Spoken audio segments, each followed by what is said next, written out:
So for mechanical engineering portion, we are considering this set A as uploaded by UPSC on this their website. एक से लेकर 12 तक question आए reading, and why I am skipping these questions I will tell you later. तो सबसे पहले we are going to read this paper. अब आप समझिए रीड करने का, पेपर को रीड करने का मतलब क्या है. और power plant use super heated steam.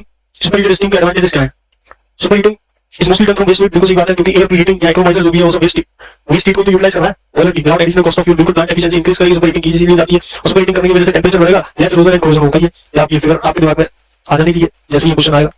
Super heating की less erosion less corrosion, all options are correct. Basic part है. आप किसी कोचिंग में पढ़ोगे या किसी भी कॉलेज में या किसी भी बुक के थ्रू पढ़ रहे हो, then that forms the basic part of mechanical engineering और power plant engineering. The effects of regenerative fuel water heating for same turbine output. Regenerative fuel water heating में वर्क आउटपुट डिक्रीज करता है. ठीक है, turbine output same रखना है तो obviously steam flow rate बढ़ाना पड़ेगा. साइकिल एफिशिएंसी बढ़ती है इसमें because temperature, lower temperature of heat addition is decreased and that is why mean temperature of heat addition is increased. तो साइकिल एफिशिएंसी बढ़ती है. साइकिल एफिशिएंसी हीट रेट के inversely proportional है तो वो रिड्यूस कर जाएगा हीट रेट. सही बात है. If there is no change of boiler output में अगर चेंज नहीं होगा तो टरबाइन आउटपुट ड्रॉप करेगा बिल्कुल, बिकॉज़ ब्लीडिंग कर रहा है कंटीन्यूअसली. ब्लीडिंग कर रहा है स्टीम की continuously, then that means that steam flow to the condenser must decrease. ये गलत है. सो करेक्ट ऑप्शन हो जाएगा 1 to 4. This is how paper should be read. Advantage of pulverised coal firing. सही बात है, हाई बॉयलर एफिशिएंसी होती है pulverised coal firing. Power plant engineering में बॉयलर के अंदर टॉपिक है. हर जगह बताया जाएगा, किसी भी कोचिंग में बताया जाएगा, किसी भी कॉलेज में, किसी भी बुक में मेंशन होगा pulverised coal firing. High boiler efficiency चाहिए बिल्कुल. फास्टर रेस्पॉन्स और नो लोड चेंजेस नहीं और लोड चेंजेस. फास्टर रेस्पॉन्स होता है पल्वराइज्ड कोल फायरिंग का. अब ये क्या है, ability to release large amount of heat ability to generate about 2000 ton. अब इसमें तो कंफ्यूजन रहेगा. इतना एग्जैक्ट तो किसी नोट्स में भी मेंशन कोई नहीं कराएगा, वो पता लगे कोई टीचर कहते हैं मेरा नोट्स में मेंशन कराया सवाल. तो we are going to skip this. Calculation अभी करनी नहीं है, we are simply reading this paper. Burn fuel completely.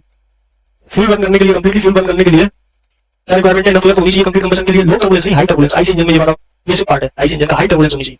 Furnace temperature high होना चाहिए. फर्नेस वॉल्यूम लार्ज होनी चाहिए. All options are correct 1 3 4. Efficiency of any cycle. बिल्कुल जानते हो आप, ये बात इसी फिगर से समझ में आएगी. ये वाला प्रेशर बढ़ना चाहिए, ये वाला घटना चाहिए, मतलब एग्जॉस्ट प्रेशर डिक्रीज करना चाहिए, मैक्सिमम प्रेशर इंक्रीज करना चाहिए. रिपीटेड क्वेश्चन है पावर प्लांट एफिशिएंसी के बारे में, बट कैलकुलेटिव है. ईटा ओवरऑल जानते हो, ओवरऑल आप जानते हो कि सबका मल्टीप्लिकेशन हो जाएगा. यहां से ईटा ऑक्सिलरी एफिशिएंसी ऑक्सिलरी निकल जाएगी, सबका मल्टीप्लाई करो. 0.97 0.95 0.42 0.33 और ये ओवरऑल दे रहा है 0.33 979592 42. कैलकुलेटिव है. We are going to skip this. Analysis of steam cycle. बिल्कुल design of fossil fuel continuously convert करता है उनको steam power plant. Work on Brayton cycle नहीं, Rankine cycle. Rankine cycle basic है बिल्कुल. Once the boiler super critical point of order क्या होगा? 221.2 बार 373 degree Celsius. तो 27.5 बार लेना गलत है. डीएरेटर के लिए यूज किया जाता है. करेक्ट ऑप्शन हो जाएगा 1 and 4.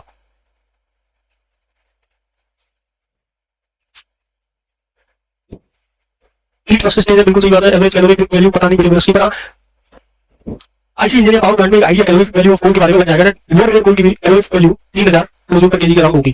तो बड़ी नस्ल काफी ज्यादा होगी इससे 1524 से. पर इससे कंफ्यूजन है. Then we can left this question. Fluidized bed boiler again forms part of boiler in power plant engineering. Fluidized bed boiler again forms part of boiler in power plant engineering. Steam from heat called fluidized bed combustion. Cyclone separator centrifugal process पे काम करते हैं. सही है. Pressurized fluidized bed boiler combustion process takes pressurized resulting in compact furnace. Pressurize कर रहे हैं तो कॉम्पैक्ट फर्नेस है. सही बात है. 1 2 3 will be the correct option. Ratio of actual enthalpy drop to isentropic enthalpy drop. Isentropic efficiency होता है. ये बेसिक है बहुत. Ratio of enthalpy drop in moving rate to enthalpy drop stage. सही है. डिग्री ऑफ रिएक्शन बोला है. Rateau turbine pressure compounded impulse turbine है. Condenser turbine velocity compounded impulse turbine है. करेक्ट ऑप्शन हो जाएगा 1 and 4 2 and 4. Cooling tower. अब ये न्यूमेरिकल वैल्यू डाटा है, ये कहां से पता किया गया? ये तो बहुत मुश्किल है याद रखना है कहीं भी. तो we are going to skip this. Percentage slip मालूम है. स्लिप का होती है Q actual minus Q theoretical और क्यू थ्योरेटिकल. फॉर्मूला मालूम है बट कैलकुलेटिव है. सोल्व भी बाद में देखा जाएगा. ये भी हो जाएगा. 2 चीज पूछेंगे, ये आसानी होगा, बाद में देखा जाएगा. Francis turbine radial at outlet. Water discharge is radial at outlet. That means discharge when discharge is radial at outlet, that means that this is V2 and that means VW2 is 0. अगर पूछेगा vane is radial at outlet, when the vane is radial at outlet then that is to be VR2 और उस case में VW2 बराबर U2 होगा. Basic है. Ludo सिंडी का answer हो जाएगा 0. अब impeller free spiral vortex equation बनानी पड़ेगी. VR is constant. कैलकुलेटेड है. जैसे तो following impeller used to handle highly solid and liquid concrete और स्लरी किसमें जाएगा था? बार-बार जो होगा fully open impeller. Reciprocating pump without air vessel. Average frictional at maximum frictional at. Frictional drop कितना होता है? 1/3 होता है. सीधा आंसर हो जाएगा 2/3 आर की वजह से. क्लियरली सॉल्व है. और से पढ़ेगा आर की वजह से अगर ईएससी की प्रिपरेशन करेगा तो. Head of the turbine 30 metre है. Head is reduced to 18 metre. Speed develop by the turbine कितनी होगी? लिमिट क्वांटिटी से निकालेंगे. n/h.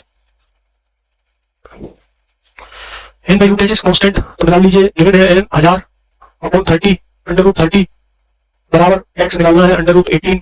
सॉल्व करोगे 1000 18/30 3/5 0.6 लगभग √रूट हो जाएगा. ये 0.8 का, एट मीन 800 के अराउंड रहनी चाहिए। कोई भी ऑप्शन मैच नहीं कर रहा, पर ये वाला ऑप्शन लगाया जा सकता है, मैच नहीं कर रहा तो turbine can be govern by the following method except total nozzle combination होता है बाईपास गवर्निंग जैसे बोला जाता है, बस यही तीन मेथड पड़ते हैं। रिएक्शन गवर्निंग तो कोई मतलब नहीं है, रिएक्शन गवर्निंग का तो पाया जाता है। स्टीम टर्बाइन में gas turbine heat supply heat ejector निकलेगा, थर्मल एफिशिएंसी का work done upon heated work done जैसे दोनों में से माइनस करना पड़ेगा। 667.2 माइनस 391.43 डिवाइडेड बाय 667.2 सॉल्व करो आराम से। ये तो कैलकुलेशन करनी चाहिए at the time of reading the speaker 41.33 answer. Constant pressure gas turbine में कौन रिएक्टर साइकिल गैस टर्बाइन की बात हो रही है। रिवर्स साइकिल रिपीटेड क्वेश्चन है, कई बार करा होगा। By preparing for the example set engine होगा। Energy available at inlet is kinetic energy, ये सब क्वेश्चन है बहुत ज्यादा बेसिक है। इंपल्स टर्बाइन का अब kinetic plus Acer energy and reaction turbine हो जाएगा। मैनोमेट्रिक एफिशिएंसी जानते हो, GH upon VW2 U2 into radial outlet में अभी होता है VW2 U2 के बराबर हो जाएगा। सब हो जाएगा, कैलकुलेशन करनी पड़ेगी बस में, बाद में लिखा जाएगा।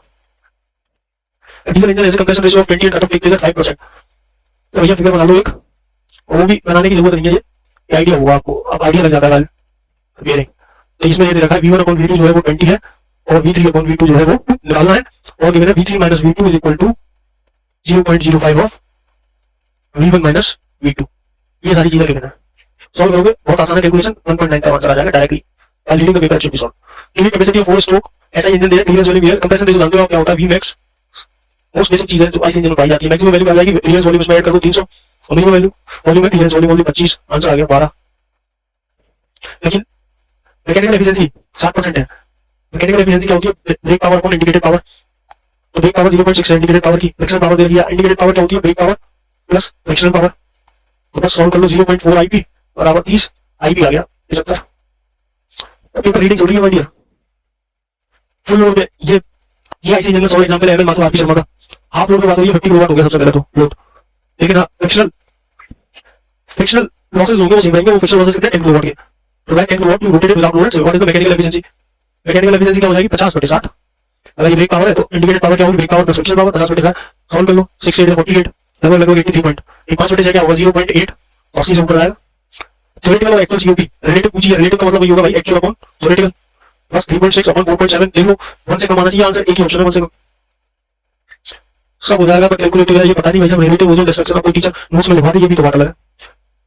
ये भी रिपीटेड क्वेश्चन है 8 वगैरह का, कैलकुलेटर रहेगा बाद में किया जाएगा। ये सिंपल फॉर्मूला है T upon TG, TG minus TC upon TC minus T। Temperature लेकर रखना, इसमें है टेम्परेचर रखना पड़ेगा केल्विन में, और पेपर रीडिंग के टाइम भी इसे सॉल्व कर लेना चाहिए, आंसर आएगा ये। देखो भाई साहब सेंसिबल हीट फैक्टर के बारे में, सेंसिबल हीट फैक्टर क्या होता है, sensible heat upon sensible heat plus latent heat, फिर खत्म। अगर ये सेंसिबल हीट फैक्टर नेगेटिव कब होगा, तो सेंसिबल हीट और लेटेंट हीट बहुत नेगेटिव हो जाए। सेंसिबल हीट और लेटेंट हीट बहुत नेगेटिव होगी तो ये पॉजिटिव ही आएगा, ये तो गलत है। हाँ ये पॉसिबिलिटी है, एक नेगेटिव हो एक पॉजिटिव हो। नेगेटिव है एक पॉजिटिव हो तो पॉसिबिलिटी है 2 क्लियर करेक्ट। अगर दोनों नेगेटिव सेंसिबल पॉजिटिव रहेंगे सब तो कैसे पॉसिबल, ऑप्शन हो जाएगा 2 3। Drop wise condensation heat transfer rate, ये मालूम है heat transfer rate drop wise में फिल्म वाइज से ज्यादा होगा, ये 10 टाइम्स 25 टाइम्स ज्यादा होगा ये मान ली। तो क्रिटिकल हीट फ्लक्स पता नहीं, न्यूक्लियर बॉइलिंग डाटा पता होना चाहिए आपको। ह्यूमिडिफाइंग एफिशिएंसी ये फॉर्मूला आरएसी में बताया जाता है, और सिंपल इन दोनों का डिफरेंस जो 35 से टेम्परेचर अप्रोच करेगा, और इन दोनों का डिफरेंस 26.927 8 8.1 लगभग और 0.85 है ह्यूमिडिफाइंग एफिशिएंसी। 8 मान लो से 4 8 4 32 8 64 लगभग 6.8 9.85 और ऐड कर लो, बहुत एग्जैक्ट जाना चाह रहे हो तो 0.5 16 7.65 अब एक्स निकालना है, 33 में से 7.65 कर दो, लगभग 27 के अराउंड आनी चाहिए वैल्यू।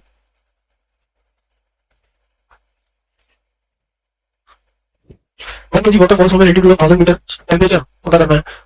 ठीक है mgh 1 किलो वाटर है, जी पता है, h है 1000, mg डेल्टा टी, सी में लगा 1 किलो कैलोरी, डेल्टा टी निकालना है, किलो कैलोरी में कन्वर्ट कर लिया पहले तो जी पता है 9.81 है।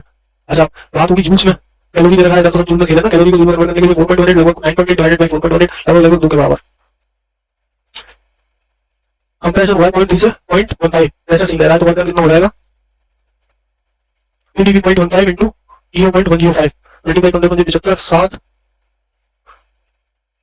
0.1575 है ना, और ये मेगा पास्कल में है तो 10 टू द पावर 6 और हमें डील करना है किलो जूल में, तो 10 टू द पावर 3 ही रह गया यहाँ पे, तो 15.75 आ गया 15.75।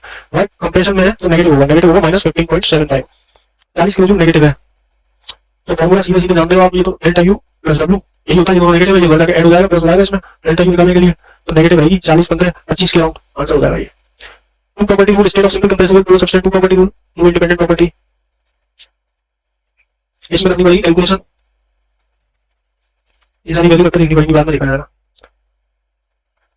Work input minus 5090 heat transfer from the tank minus 1500 जाके ऐड हो जाएगा, इसमें डेल्टा यू निकालना है, चेंज इन इंटरनल एनर्जी लगभग 5090 माइनस 1500 3390 के अराउंड होगा। हीट एंड वर्क ट्रांजिएंट है, heat and work boundary phenomena, heat and work path function inexact differential है, तीनों चीजें सही है। तो बहुत ही बेसिक चीजें हैं मैकेनिकल इंजीनियरिंग की, इन्हीं सब पेपर रीडिंग में यही सारे क्वेश्चन करने हैं। और जो भी क्वेश्चन वी आर लिविंग ऐसा नहीं है कि ये नहीं जा सकते, that also based upon the formulas and concepts of mechanical, but वही है कि उसमें टाइम लगेगा थोड़ा सा। It is in order to fully read this paper we are attaining those basic questions that do not require any effort और very less effort. अब charging और स्टोरेज बैटरी एक कंफ्यूजिंग क्वेश्चन है, क्योंकि जनरली बच्चे क्या करेंगे, इसमें पावर निकालेंगे 12.8 into 20, चार्जिंग के लिए नेगेटिव होगा। अब ये चीज तो आप समझ में आ रही है, सॉल्यूशन देख लिया है। During the course of examination बहुत सारी गलतियां भी होती हैं बाद में, आंसर हो जाएगा +246। अब ये सीओपी की बात हो रही है, सीओपी के सारे क्वेश्चन ये तो बहुत बेसिक क्वेश्चन है, एग्जाम प्रिपरेशन में के लिए तो बहुत बेसिक क्वेश्चन है। सीओपी रेफ्रिजरेटर की आप जानते हो क्या हो जाएगी, लोअर टेम्परेचर 277 और इन दोनों का डिफरेंस 40, 2 किलो जूल डब्ल्यू निकालना है, तो 80/277।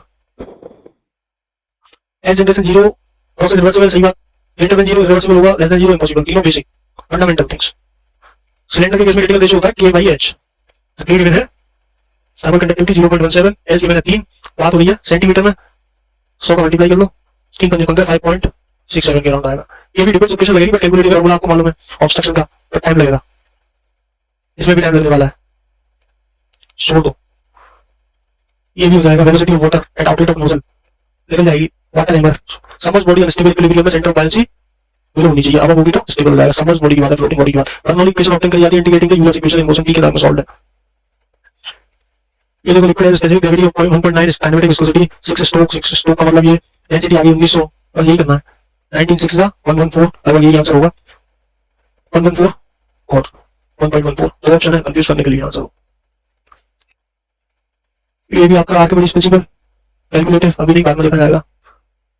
कंट्रोल करने के लिए बाउंड्री लेयर सेपरेशन को 5 मेथड है, लेकिन फ्लूइड इंजेक्शन होता है, लेकिन स्टेट से इतना इजीली कैच नहीं किया जा सकता है। सिंपल लगाना PV इक्वल टू MRT, आराम से बाद में सॉल्व किया जाएगा, प्रिसाइज कैलकुलेशन रिक्वायर्ड। फोर्स लग रही है वेट पे 100 न्यूटन का है, 7 न्यूटन की फोर्स लग रही है, तो म्यू सिंपल निकलेगा 0.6, बहुत बेसिक है मैकेनिक्स का। फाइनल वेलोसिटी 5 हो गई, इनिशियल वेलोसिटी 2 थी, V is equal to U plus AT, first equation of the motion. कितनी देर में 4 सेकंड में 5 - 3, 5 - 2 3/4 0.75। वॉल्यूमेट्रिक स्ट्रेन का फॉर्मूला मालूम है, sigma x sigma y sigma z 1 - 2 mu upon E, solve करो 60, टेंसाइल है 80 - 50 30, 1 - 2 म्यू 0.4, E कितनी है 100 × 10⁻3, तो लगभग ये हो गया 1.2, 1.12 का तो कुछ होना नहीं है, 1.2 में ही आएगा, 30 × 40 12, 12 में यही होगा आंसर ए। और देखिए साहब, two more forces that act at the same point are coplanar, same point पे कॉम्पोनेंट होगा, सेम प्लेन में कोप्लेनर होगा, उस डायरेक्टेड सेम प्लेन ये कोप्लेनर होगा, ये भी गलत है, तो एक ही ऑप्शन करना होगा 3 और 4। इनिशियल वेलोसिटी 200 है, uniform retardation, second equation motion की लगेगी S = ut initial 200t - ½ et square, retardation की बात हो रही है, माइनस आ गया 5t स्क्वायर, सॉल्व करो इसे, फैक्टराइज करके सॉल्व करो, पता नहीं क्या कैलकुलेशन। शियर स्ट्रेस टेंजेंशियल सही है, ट्रांसफर कॉम्प्लीमेंट्री हो जाता है, shear stress divide change in right angle सही है, modulus rigidity, shear strain to shear stress तो ये गलत है, 1 2 3 सही है। Stress component inclined tension with the help of ठीक है, मोशन कैसे पता करते हैं, लेटरल और लॉन्गिट्यूडिनल पॉइजन होता है, वो होगा नहीं। डायलेशन ये भी चाहिए, ratio oil the volume increase in volume to the बोला जाता है, वोलेंट हो जाएगा, ये सब पार्ट है। रोलर सिंपली सपोर्टेड बोली जाती है, one and fix other and free cantilever बोली जाती है, वो फिक्स्ड एंड फिक्स्ड बोली जाती है, दो तीन होगा नहीं, दो तीन होंगे नहीं, that means one and fix other and simply supported problem बोली जाती है, तो सही होगा 1 and 4, सो सही होगा। 160 और 100 है, अलॉन्ग विद शियर स्ट्रेस 80 है, और इसका नॉर्मल स्ट्रेस फार्मूला है, सिंपल बताया जाता है तैयारी करते टाइम पे। रूट 3/2 सॉल्व करना पड़ेगा, बहुत ज्यादा कॉम्प्लिकेटेड नहीं है, बाद में देखा। रिमेंबर इस प्योर बेंडिंग यही होती है, इंटरनल स्ट्रेस डेवलप, ये ठीक है, intermediate surface neutral atmosphere stress 0, ये भी सब सही है, चारों सही, प्योर बेंडिंग का केस। यही सारे केसेस फॉलो करके वो बेंडिंग इक्वेशन डिफाइन की जाती है, बहुत बेसिक पार्ट। ये भी सही है प्योर बेंडिंग के केस में, as long as stress remain in the elastic neutral axis passes through the centre of the section. इसमें ये नहीं होगा, ये डाउटफुल है, छोड़ दो, करना चाहो तो कर लो। ये मटेरियल साइंस का बहुत बेसिक पार्ट FCC में 4r/√2 और बीसीसी में ए इक्वल टू 4r/√3। अब आर के टर्म्स में आपको निकालनी है, ए की वो भी लगा लो 64r cube upon cube root of 2 4√2 64r cube upon 4√2 sorry 2√2 क्यों करना है ना इसका root integrated to √2 16r cube √2 सीधा डायरेक्ट कांस्टेंट रबर का भैया कोई टीचर लिखवा दे अपने नोट्स में, तो पता नहीं ये पता नहीं, ये तो क्रोमियम मैग्नीज कार्बाइड भी सुना है, मोलिब्डेनम कार्बाइड भी सुना है, लीवर टेकी जाएगी बात, क्रिस्टल का पता नहीं क्या हुआ है। Ductile material high energy absorption तो करता ही है, क्रैक बनता है सरफेस पे, इनिशिएट नेकिंग की वजह से होता है, ना तो कपिंग कोन फ्रैक्चर होगा, ऐसे हाई एनर्जी अब्जॉर्ब करेगा। ये ऑप्शन गलत लग रहा है 1 and 3 50-50 चांस। Triple T diagram austenite to pearlite तो पीसीसी में पूछ लिया ये 4r/√3 लगाना, सिर्फ 4r/√3 का पूछा, लेट एक्स कांस्टेंट ए पूछा है बस, मल्टीप्लाई कर लो 4r दे रखा है 0.124 और √3 1.732 करके देखो 4 तो 16 0.496 अपॉन 1.732 और तो लगभग 500 बटे 1732 लगभग आएगा ये 1/3 टाइम्स मोर देन 3। तो दो की सीरीज में होगा, दो की सीरीज में दो आंसर है और आसानी से सॉल्व किया जा सकता है। Interplanar distance simple 0.361 divided by 2 square plus 2 square plus 0 4 4 8 √8 लगभग 3 मान लो 9 हो जाएगा, 9 माने तो 3 हो गया, तो 0.1 के करीब आंसर आएगा, टी लगा सकते हो 0.1 का तो यही लिखा है। अगर 3 भी मांग रहे तो 0.12 12 तो आएगा, 3 से कम ही होगा तो 128 टाई लाइन कंस्ट्रक्टेड। हाँ ये सारे सही लगेंगे ये करने के ऊपर, अब एग्जाम पे ऐसा है कुछ क्वेश्चन गलत भी होते हैं, अरे आपकी ये वाला स्टेप नहीं है। Soft and ductile spheroidite no out formulate plastic rating का करता है शेप, जो वही हो जाएगी थर्मोसेटिंग प्लास्टिक में। तो polymer chain consisting of two or more type of manufacturing copolymer, ठीक है, और फ्रॉम टू और मोर इसको चेन पॉलीमराइज दोनों सीक्वेंस 2 और 3। पॉलीमर्स वाला है मटेरियल साइंस का बेसिक पार्ट पूछा गया है, रिपीटेड क्वेश्चन है गेट वगैरह में कई बार आइसोस्टैटिक प्रेसिंग कैलकुलेटिव है, बाद में देखा जाएगा, पर पंचिंग पाई जाती है था यूज ऑफ मशीन्स में क्वेश्चन किया जा सकता है। सिंपल सा फॉर्मूला है n - 2n + 1 ऑटो एक 9 नंबर ऑफ लिंक्स 11 है, लूप्स 4 है 9, तो आंसर होगा फर्स्ट इन्वर्जन। सिलेंडर को फिक्स किया जाता है, इंजन या कंप्रेसर मिलता है। कोरियोलिस कंपोनेंट 3 ऑप्शन करेक्ट है और बेसिक पार्ट है, गलत भी हो सकता है। कैन के केस में भी इस क्वेश्चन कैन बी अटेंडेड। कुछ लाइन वेलोसिटी v आर निकालना पड़ेगा, mt/2 होता है बस, v = r होगा, ये होगी पिछला वेलोसिटी। मॉड्यूल दे रखा है 2, t दे रखा है 30, तो ये आ रहा है 30 निकल गया r और ओमेगा हुआ है 200 और सेकंड में बात कर रहे हैं 2 पाई 200/60 2 से 2 बढ़ गया लगभग पाई × 2 628 के वर्क समझाएगा। पाई की वैल्यू 3.14 मल्टीप्लाई बाय 2 6.28 खेल हो गया खत्म।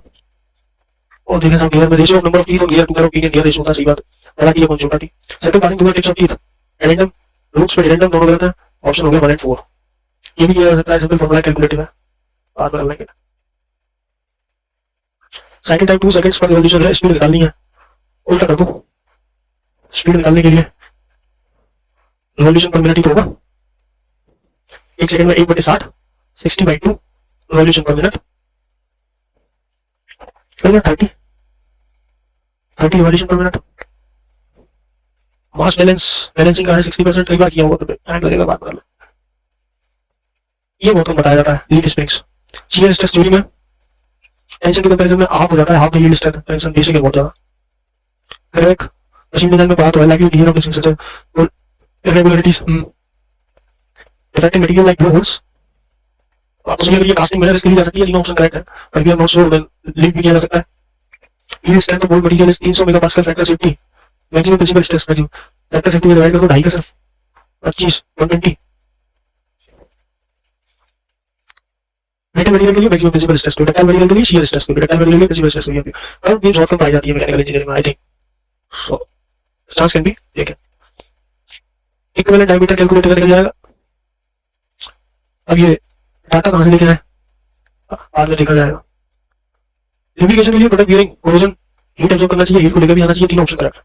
Welding leak proof and tight joints होते हैं, थर्मल डिस्टॉर्शन इंड्यूस होता ही होता है, दोनों तो सही है 1 और 3। और अब ये प्रॉब्लमेटिक है, भंडारी में बताया गया है मोर रिलायबल है, सिंगल एंडेड रिजल्ट, रिस्क भी ले सकते हो, लीक भी कर सकते हो अगर नॉट रिमेंबर्ड। एक गियर टीथ जब वो इक्वेशन निकालते हैं device equation gear V analysis उन सब की बात है, थर्मल डिस्टॉर्शन, तीन ऑप्शन करेक्ट होंगे। Dry clutch higher coefficient of friction, torque capacity net clutch कम होगी स्कूटर वगैरह में, और ट्राई क्लच होगी ट्रक्स वगैरह में, टॉर्क कैपेसिटी तो ट्राई क्लच की ज्यादा होगी, ये पता लगा था। ट्राई क्लच दो तो नहीं होगा, एक तीन होगा या वन ओनली होगा। Engagement in try clutch is smoother, आप लेवल भंडारी में क्लियर टू एक्सप्लेन, वहीं से उठाया गया क्वेश्चन, कई सारे पॉइंट्स में किया जा सकता है, पर रिस्क भी है। ये पढ़ाया जाता है golden glass forward hot explosion में, डायरेक्ट मिलेगा वीडियोस में, ये मोस्ट फेमस टीचर की पीडीएफ है, उसमें लिखा हुआ है OC curve, that can be dealt letter. Forward direct explosion में high friction force must be overcome, yes high explosion not not correct, ये तो करेक्ट है, ये भी करेक्ट है। लो स्क्रैप और material waste, material waste simple मतलब material slide, ये भी बात सही है, मटेरियल वेस्ट ज्यादा होता है, ये सही होगा। ऐसे मिसअलाइनमेंट के लिए बिल्कुल सही बात है। फिल्म डेक्स पता नहीं ये किया भी जा सकता है, बाद में देखेंगे। ये बेसिक साइज होता है, स्टैंडर्ड साइज दोनों के लिए सेम होता है, तो ये गलत है, ये एक्चुअल साइज होगा, डेविएशन ये डिफरेंस होगा, ये ठीक है, 3 हो गया। Consider the following statement regarding desirable properties of cutting fluid, wet oxidise नहीं, ऑक्सीडाइज नहीं होना चाहिए, रिएक्ट नहीं करना चाहिए, कुछ वेट वेट करना चाहिए, सरफेस को वेट करना चाहिए, 3 आंसर, 3 हो गया। बट वेट तो यस नॉट करेक्ट पूछा है, it does not take the uncertainties role करता है, बट अनसर्टेनिटी इन्वॉल्व करता है, तो यही आंसर हो जाएगा। Gross part network involve uncertainties, so that is why B will be the answer. Problem misalignment is present when, ये है मेट्रोलॉजी का question, and are in the same plane. कुछ टीचर बताएंगे मेट्रोलॉजी बहुत ज्यादा डिटेल में नहीं पढ़ाई नहीं जाती, बट ये रिपीटेड क्वेश्चन कंसीडर करो, जैसे गेट वगैरह में भी इसमें क्वेश्चन आए calculative. The major limitation of displacement of proximity probes, अगर मेट्रोलॉजी वाला पार्ट किया जा सकता है, अगर कहीं पता हो तो। It is actually not covering the basic idea of mechanical engineering. Which one of the following contains design data on all products? The constitution components and parts, master production schedule data, design data directly तो किसी notes copy में लिखा है, ज्यादा नहीं देखा जा सकता बाद में। Cutter with two outline of the same shape, profile milling cutter, butane वगैरह भी है इसमें, तो ये तो सब मॉड्यूलेशन। और ये फिर 133 to 144 I'm again skipping, reason I will tell you now, ये होती है। So 45 gravity is the force behind flows through open channel, हाँ ग्रेविटी कंसीडर तो की जाती है। प्रॉब्लम नंबर में gravity tend to reason that the reason relation will play a major role in open channel flow analysis, resolve problem number दोनों ही सही है। डाउटफुल है, लिक्विड की विस्कोसिटी डिक्रीज करेगी टेंपरेचर के साथ, गैसेस की इंक्रीज करेगी, सही है। एक एक्सप्लेनेशन भी करेक्ट है, ये हो जाएगा। Wear is a way to relative motion because wear is often communicating and can measure, भी हो जाएगा। करेक्ट एक्सप्लेनेशन तो प्रोवाइड करने का। It always remain at constant temperature even though heat is added, सही है। Rubber that supplies sink, ये होता है, ये सेकंड स्टेटमेंट फॉल्स है, दैट मींस सी हो जाएगा। ये जीरो का violation statement one is false, B option. Approximately 75 questions can be attended, and I think it will just require 1 hour, 1 hour to 1.5 hour. Now, most of the remaining questions have been identified during this reading only. It can be solved in the next 2 hours or 1.5 hour. मान लीजिए exam pressure की वजह से इस 75 question में से भी 10 question गलत हो जाते हैं, रह गए 65 क्वेश्चन। अब 25 क्वेश्चन है मेगाट्रॉनिक्स, रोबोटिक्स और नॉन कन्वेंशनल एनर्जी रिसोर्सेज के। I don't know much about these subjects, that's why I have not test these subjects. अगर मान लीजिए इन्हें हटा के बात करी जाए, 125 में से 75 सवाल बेसिक अंडरस्टैंडिंग को डील कर रहे हैं मैकेनिकल की, तो 25 में से लगभग 12-13 क्वेश्चन इसमें भी ऐसे ही होंगे, मान के चलिए। दैट मींस दैट लगभग 75 से 80 क्वेश्चन आपके शुरू के 1.5 घंटे में सॉल्व हो रहे हैं। और गलतियां भी काउंट करके चले एग्जाम प्रेशर की वजह से।